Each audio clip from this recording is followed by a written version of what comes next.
Hi, I'm Carol Andrews for another episode of Southwest TV News. Here are some of the stories coming up on today's show. This relaxing session of yoga at Riverdene Park kicked off a full morning of activities in Swift Current as the 27th Street Chinmoy Oneness Home Peace Run passed through the community. Over 60 guests packed the Swift Current Museum for the premiere of the History of the Swift Current Fire Department video. As Swift Current marks its centennial, the Southwest Flying Club hosted a special event at the local airport, welcoming local residents and flying enthusiasts from across Canada.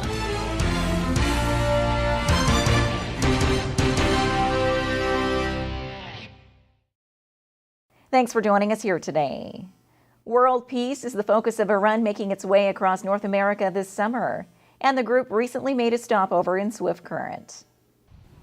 This relaxing session of yoga at Riverdene Park kicked off a full morning of activities in Swift Current as the 27th Street Chinmoy Oneness Home Peace Run passed through the community. 10 runners from 6 countries, including the Ukraine, Yugoslavia, Australia, Luxembourg, US, and Canada, each passed the torch around the peace pole, sending their own message of peace and harmony for the world.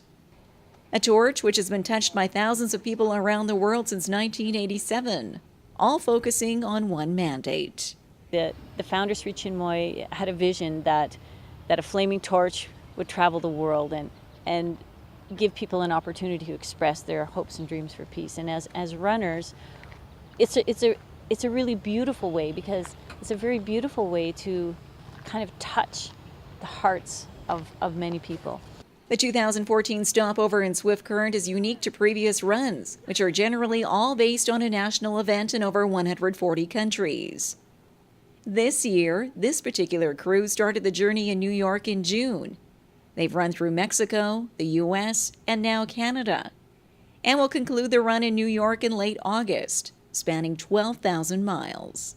It's really nice to join with the Canadians because we have a lot of Canadian members, a lot of Canadian friends, and we're so close to Canada, at least in the northern states, that we really feel there's a real oneness there. You know, it's the only separation is like let's say, political line. A torch of peace which is carried through numerous communities, spreading harmony and love, while recognizing community members for their work in trying to make the world a better place. A message of hope, which these participants embrace while meeting new acquaintances along the way. What I love about the run is really the message it carries.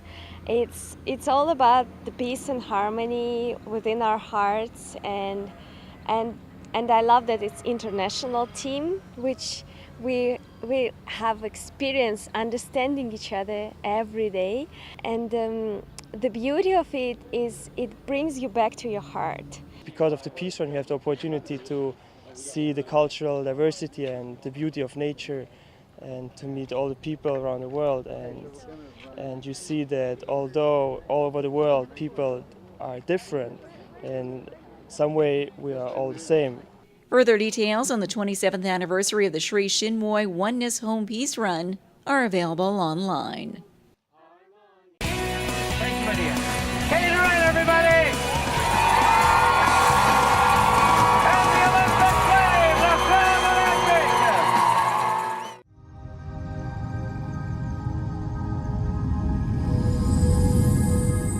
Southwest TV News is hitting the road with our annual Summer Around the Southwest tour, covering a variety of exciting events across the region.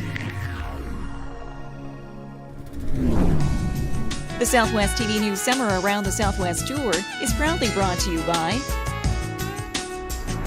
Innovation Credit Union. Imagine the possibilities.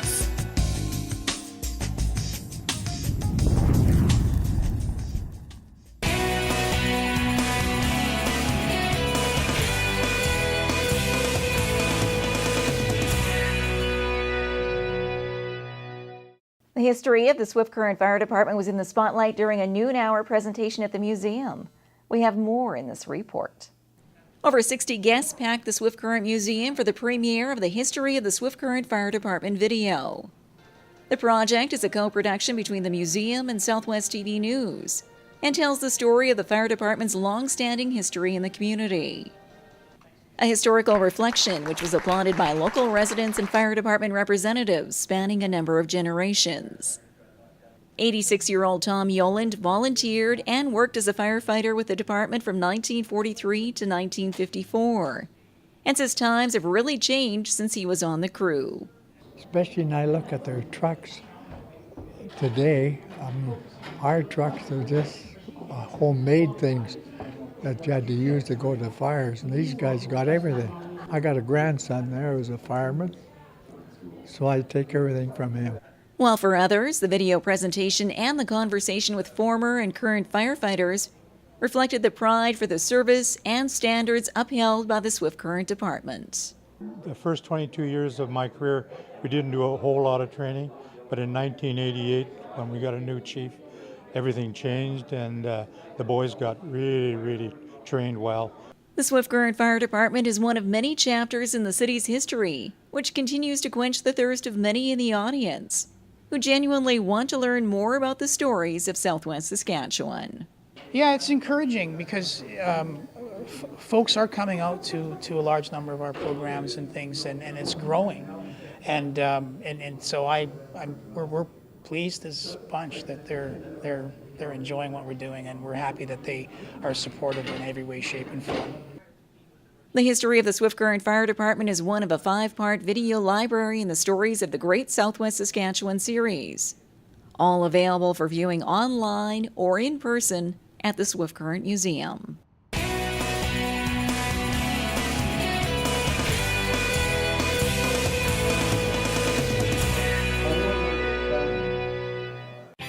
Another exciting season of Market Square returns to downtown Swift Current, featuring live entertainment, fresh garden produce, crafts, and other unique vendors. Market Square, every Saturday at the corner of Central and Chaplin. Presented by Standard Motors, in partnership with Innovation Credit Union and Southwest TV News. The Swift Current Airport was the host venue for a special centennial event. We bring you all the highlights in this report. As Swift Current marks its centennial, the Southwest Flying Club hosted a special event at the local airport, welcoming local residents and flying enthusiasts from across Canada. As visitors to the airport browse through the many planes on display, one plane which stood out now belongs to Doug Tomlinson, a Saskatoon-based pilot and aircraft engineer for WestJet. This is an example of a Tiger Moth, a Canadian-built Tiger Moth, the Havilland DH-82C. It's a modified aircraft. We call it a BITSA because it's a little bit of this, a little bit of that. But it's an aircraft that was based in Nipawin, Manitoba during the Second World War for training, and was used there for training airmen to fly. And then when the war ended, they moved it into the civilian market. It flew with a flying club for a while, and then it was probably mothballed because it was not flying, and it was rebuilt by the company that you see on the side. There's Transair. And then Transair was sold, and the aircraft went to the Western Canada Air Museum in Winnipeg. And it sat there from '79 till about 5 years ago when we purchased it, and we've been flying it now as a fun aircraft. Returning for a second year in a row to Swift Current was the Century Flight Club of Canada.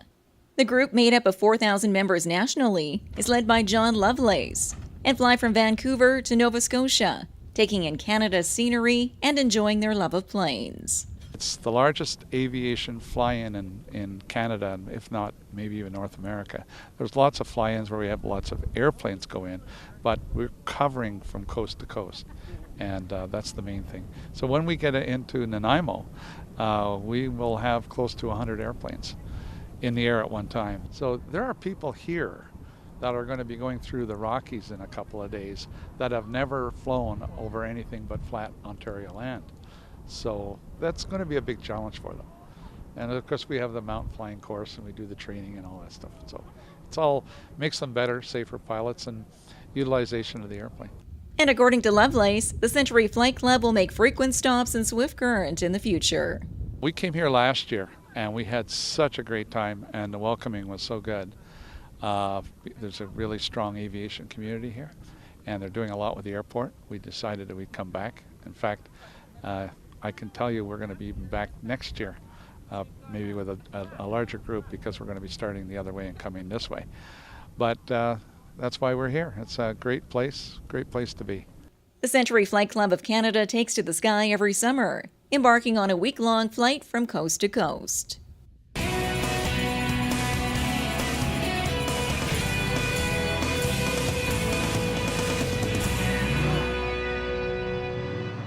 Well, this brings to a close another episode of Southwest TV News, reporting the stories that matter to you. We always welcome your news tips. You can always reach us here by phone at our studio or by email to contact us at southwesttvnews.com. Also, be sure to join us daily online for the latest news from across Southwest Saskatchewan and so much more at MyLocalTV.ca. And be sure to follow us on a range of social media. Thanks for joining us here today. I'm Carol Andrews.